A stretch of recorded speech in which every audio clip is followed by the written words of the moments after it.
When you look at this poster that I've compiled here for you today, do you see a difference? I'll just let you look at it for a second. Well, hopefully, from what I wanted to pursue and from what I wanted to portray, you can tell that one side is a little bit more masculine than the other side. So I divided my poster into two sides. Basically, this side being the ads from the men's magazine, and this side being the ads from the women's magazine that we were asked to compile together.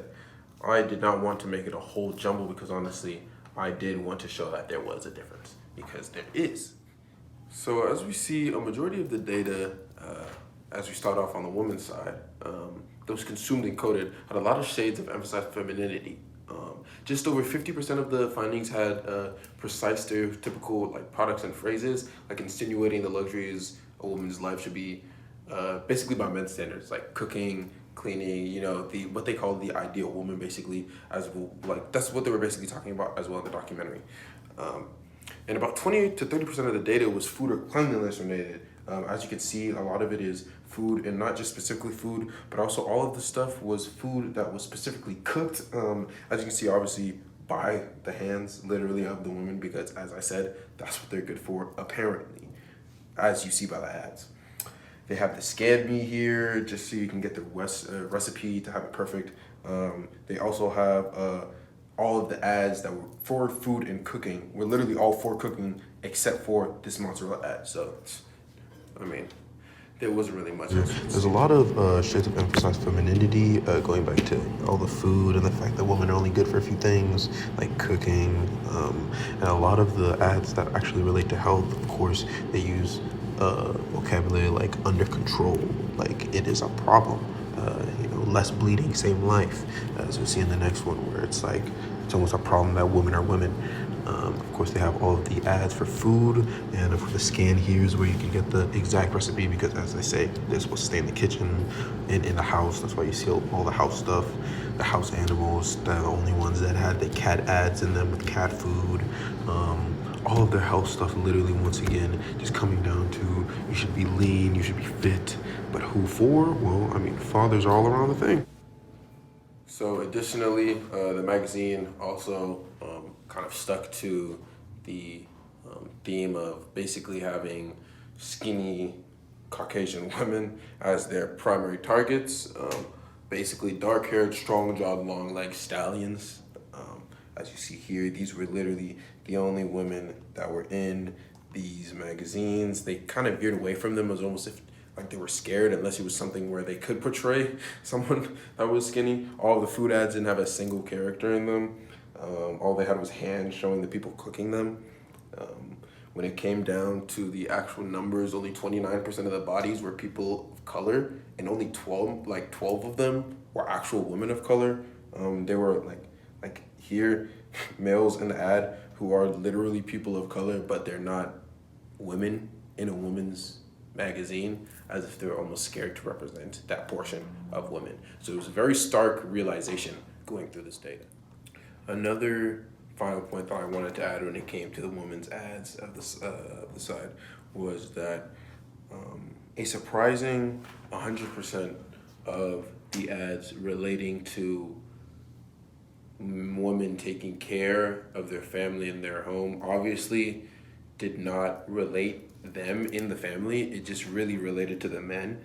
Perfect Father's Day gift, elevate their look this Father's Day, even when it came to the bed, making sure your partner was sleeping okay, and as well as 75% of the ads containing information for women's well-being and their health having a negative connotation to them. For example, this one talking about heavy periods and telling them to get it under control, please, was just like, yeah, I don't know. It was just really interesting to see. Even the deodorant one telling them to stay super dry so that they, wow.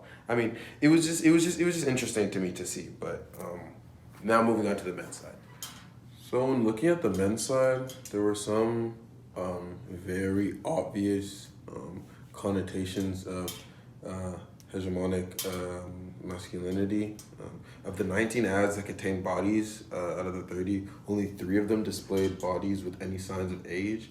and 15 had dominantly Caucasian characters being used, as you can see, specifically European characters, which I'll get back to in a minute.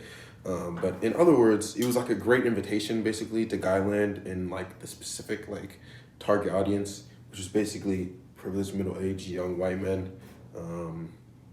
A lot of the audience, as you could tell, was well represented well, with at least 1/3 of the ads containing at least one minority, and the other products were also, like I said before, not only containing European people, but there were also just a lot of European products.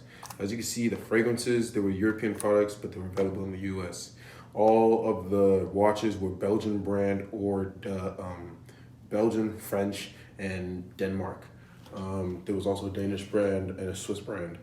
So basically, as I said, all European made products. At the men's side, around 35% of the ads that had bodies had minorities in them, and 22% of them were male.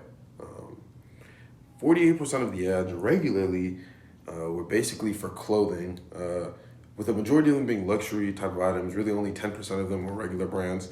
40% of the items were luxury items such as watches, like shoes, vodka, the good stuff, but,